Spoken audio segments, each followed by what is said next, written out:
Station, this is Houston. Are you ready for the event? Yes, I am ready for the event. Tokyo, this is Houston. Please call station for a voice check. Thanks, Hal. Station, this is Soichi Noguchi from Prime Minister's office. How do you hear me? Hi, Soichi. I read you loud and clear. よく聞こえます。ありがとうございます。こちら首相官邸です。菅総理大臣、高木大臣、そして3月の大災害被災地から6名の We have with us 6 children from the earthquake-stricken areas, along with the Prime Minister and Minister of the Ministry of Education, Science and Technology. Prime Minister, please. Dr. Furukawa, I am Naoto, Prime Minister of Japan. It is a very happy opportunity for me to be connected with ISS. Yes, I would like to ask the Prime Minister to ask his question. Allow me to first ask this question. When I was a child, I wanted to become an astronaut or become an engineer to fly rockets to outer space. But I have a question. Being on a spaceship and observing the Earth, and also observing the Moon and the Sun, what do you feel? I think it's impossible for us to observe the Earth and being on Earth, but observing the Earth as well as the Moon and Sun from your spaceship, what is your impression?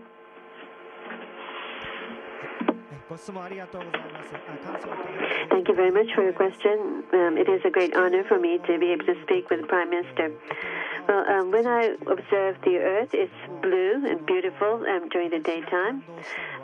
But what impressed me most is at the edge of the Earth, we see this atmospheric layer, which is colored deep blue. And this layer is protecting the Earth. And we have to preserve this Earth, which is indispensable to us.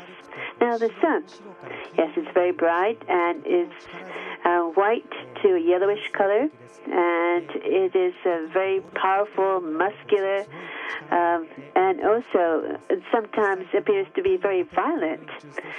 And when we're on the surface of the space station, it is more than 100 degrees Celsius in the sunlight, and about minus 100 centigrade in the dark. And yes, I think that the moon is quite similar to the Earth. It's beautiful. Thank you. Thank you very much.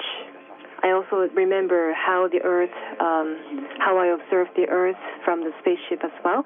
I also invite Mr. Takagi, the Minister of Education, Science and Technology, to ask a question. I had a chance to see you in May. It's been 3 months since then. Thank you for the great work that you did, first and foremost. As you became the astronaut, you spent 12 years before you made the first trip to the space. So you spent many years going through lots of trainings. And so you must be a person with a lot of patience and also perseverance. How were you able to survive these many years going through all these trainings? I really wanted to work in space. I had this passion and determination, and that supported me to go through all these 12 years. And certainly, in retrospect, 12 years was a very long period of time. So a kid who was born when I started training is now a 6th grader. And after the accident of the Columbia in 2003, of course, we felt completely at a loss. And I personally was not able to foresee how things will develop going forward. However, I thought that it wouldn't do any good if I just keep worrying about something that I cannot control myself. I thought I should just do whatever I can, and then tomorrow is going to be a better day than today. And I thought that I'll be able to come closer to my objective. And I think that paid off. Thank you very much for your question. Thank you so much. Thank you very much. We'd like to ask the Prime Minister and Minister to ask questions later on. And now we are joined by 6 children from the earthquake-stricken areas. And they will join us now. Please, let's begin with Ms. Kikuchi. My name is Shino Kikuchi, second grader of the Fukushima University Affiliated Primary School. Many of my friends from Fukushima have evacuated from their homes. I hear the radiation level in outer space is higher than that on Earth. Aren't you scared?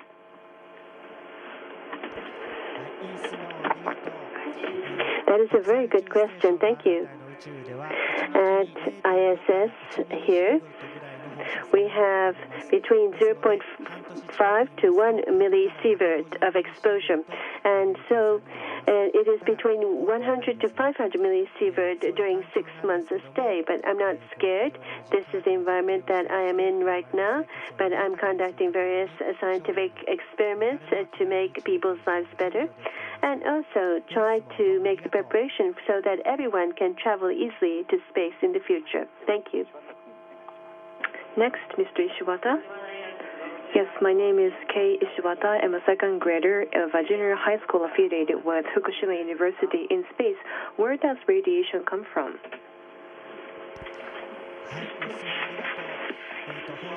Well, thank you very much for your question as well. Now, radiation comes from different places. One of them is actually coming from the sun. The sun is, of course, a very good planet that gives us the heat as well as the energy. However, it does also emit the radiation as well, and also some radiation comes from the outside of the sun system as well. So we are exposed to different types of radiation. In addition to X-ray and also gamma, we also get other types of radiation as well. And so we are at ISS is also doing some study as to what kinds of radiation is coming with at what particular magnitude. And when in particular man travels to the Mars, of course, radiation is a very critical issue. And so how to protect the people from the radiation exposure through medicine as well as the food is something that we are studying. Thank you for the good question. Next, Ms. Fujita. I'm from Iwate Prefecture. My name is Miyu Fujita from Old Municipal Primary School. When there was a blackout due to the earthquake, we experienced a number of difficulties, and yet at night, when I went outside, the sky was beautiful, filled with stars I'd never seen before. Is there a difference in the stars you see on Earth and in space?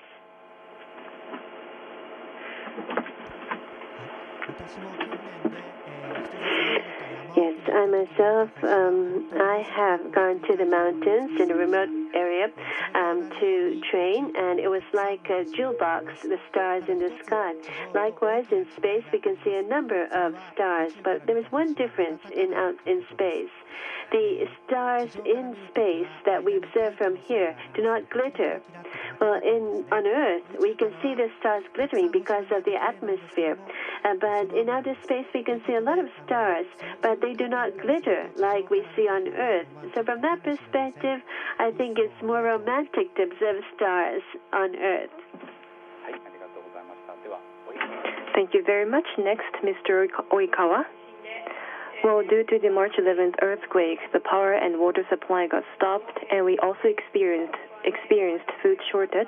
We felt very anxious and scared, and yet we helped each other to overcome the situation. At ISS, due to some unexpected situations such as blackout and the food shortage, do you feel anxious and uneasy?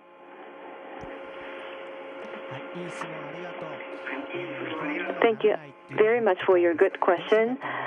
My answer to that question is we don't feel uneasy because we astronauts have gone through many trainings, and about 80 to 90% of the trainings is to prepare ourselves for the emergency situations. We are trained very well as to how we should be coping with the emergency situations. That's why we don't feel uneasy.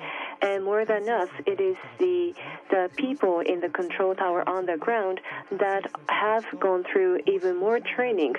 They are even better trained, and because we are communicating with them and working with them, we do not feel uneasy. And you mentioned unexpected situations. That's a very good point.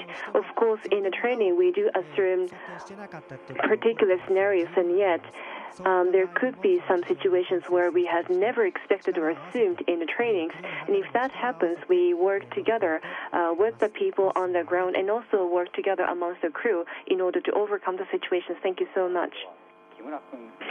Thank you. And next, Mr. Kimura.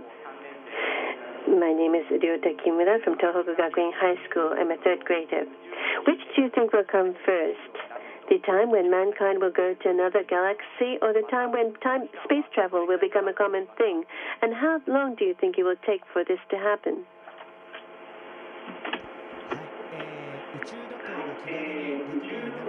Well, I think the space travel will come first. The reason is because going outside the galaxy requires that we develop an extremely high-speed spaceship, and therefore there is a need to have a breakthrough in order for that to happen. Of course, if we could warp, that would be a different story.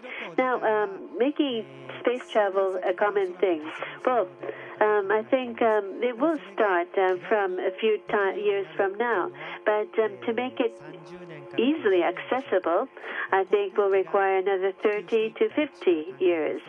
Well, if you think about the history of aircrafts, I think that is the length of time that we have to anticipate. Thank you. Next, Ms. Suekane.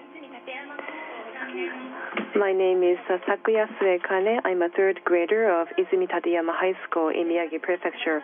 After the earthquake, our life is difficult because of the power blackout. At ISS, could power supply stop? And if that happens, then what kind of conditions do you have to be living in, and how do you cope with the situation? Thank you very much for another good question. The power blackout could happen here as well. However, the blackout is going to be slightly different from the one that you might have at your house. Let me explain this a little bit more. You have one power grid coming into cable coming into your house to receive the power. However, we are using the photovoltaic panel.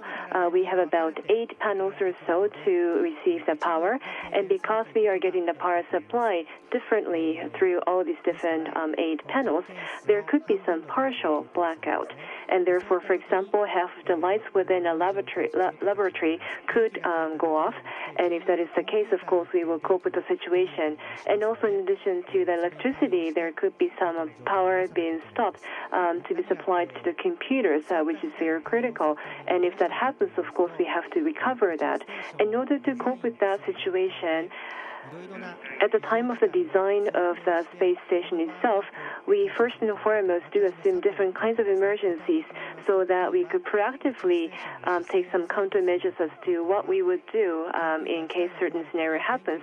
For example, when it comes to a computer that would control the direction of the space itself, the space station itself, if the computer goes down, and that will be a very critical problem. Therefore, we have a backup computer, and we also have 3 computers to control the system in the station, so that we have the redundant system. And so this is what's been incorporated already in the design of the computer as well. So at the time of the design of the space station itself, we do have to prepare ourselves as to how we should cope with the situations when an emergency happens. And this is also how this keyboard, the Japanese the experiment module, was designed as well. But still, we might see some situations which were completely unexpected. If that happens, of course, we do interact and communicate with the people on the ground. Thank you so much. It seems that we have some more time. Would anyone like to ask additional questions? Mr. Ishiwata? Yes. My name is Ishiwata from Fukushima University Affiliated Junior High School. Outside the ISS, when you do the spacewalk in your astronaut suit, does this space suit reflect the radiation so that you're not exposed directly to radiation? That is again a very good question. Yes. The space suit is not designed so that it can shield out radiation. Of course, it does try to shut out to a certain extent, but it does not contain any lead to try to totally shield radiation. Therefore, when we do the spacewalk wearing the space suit, we will be exposed to a little more radiation than normal. But it's only for 6 to 8 hours that we do this work, so it does not have a major impact on us. Thank you for the good question. Thank you. Thank you. Perhaps one more question from Ms. Suekane. How much calorie do you consume in an ISS? Is it different from us on the ground? In addition to calcium, do you intentionally take any particular nutritional elements at ISS more than you would do on the ground? Well, thank you very much for the very technical question. Now, we assume that we consume about 3,000, a little less than 3,000 kilocalorie. However, we don't necessarily take that much calorie because different from being on the ground, we feel very full quite easily. And I think it does require more research as to why it is the case. But because we feel so full, we don't perhaps necessarily eat that much. But of course, if we feel hungry, then of course we do eat more. And we also do need to make sure that we need to take calcium as well as protein in our food, as well as vitamin D, in order to make sure that the bone which has been weakened can be strengthened. Thank you for the very scientific question. Thank you very much, Dr. Furukawa, for answering these very difficult questions with a smile. Now, can we ask the Prime Minister if he has any additional questions or comments that you would like to make? Yes, please. Yes, I'd like to ask Dr. Furukawa another question. Dr. Furukawa, you are a doctor by profession. And being a doctor,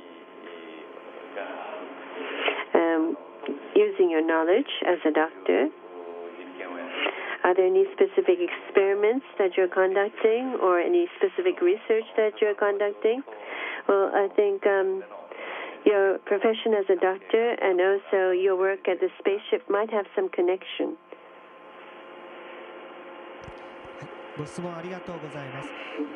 Thank you very much for the question. Well, yes, we are carrying out the protein crystal growth experiment in weightless environment.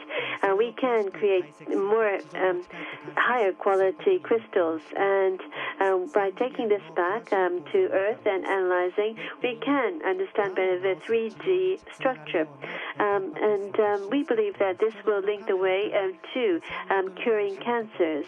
Well, about 3 meters away from this camera, there is this experiment rack because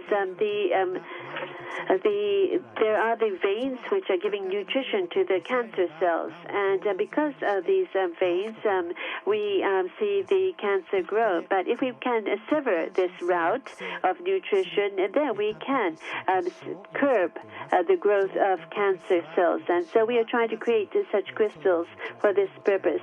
And in September, this will be brought back to Earth using the Soyuz, a Russian spaceship. And we hope that this will lead to the development research of new medicine. And we believe that this can contribute to bettering people's lives on Earth. Thank you for the very good question. Thank you very much. The wonderful answer. Because he's a doctor, he was able to provide such a good answer. Mr. Takagi, I believe that you feel very tense all the time, and I believe that you need to be very careful in whatever that you do. How do you vent your stress out? Do you do any entertaining activities on the spaceship? Well, thank you very much for the question. Together with my colleagues, I might just relax by chatting, or I do enjoy music, or I might take some pictures or photos or videos through the windows. From the space, we can see this very special view of the space. So during the weekends, we have a little bit more time for leisure, and I'm very appreciative of that. Thank you very much for your question. Thank you very much. Yes, your smile always impresses us.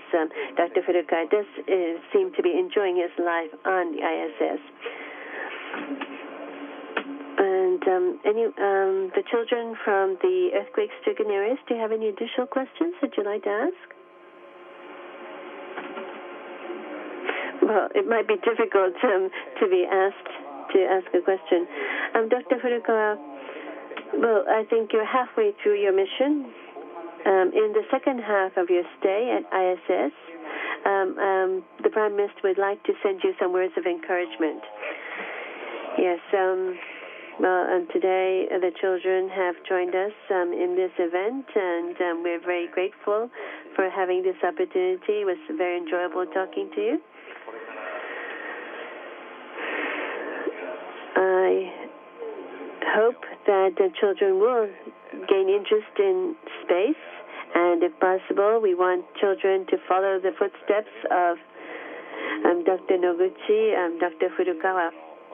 And I hope that children will want to become an astronaut and go out into space in the future. I'm looking forward to this happening. Earlier, you explained about the protein crystal research for curing cancer. I hope that such research will progress in outer space so that this will lead the way to scientists carrying out research in outer space. I wish you all the best. Thank you. Now, last but not least, I would like to ask all the children to say a word to Dr. Furukawa. Dr. Furukawa, I hope that you will keep up with your good work.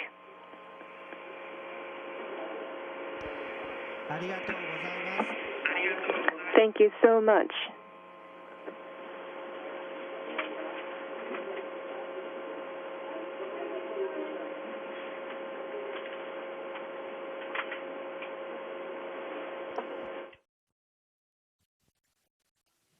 Station, this is Houston ACR. Thank you. That concludes the event.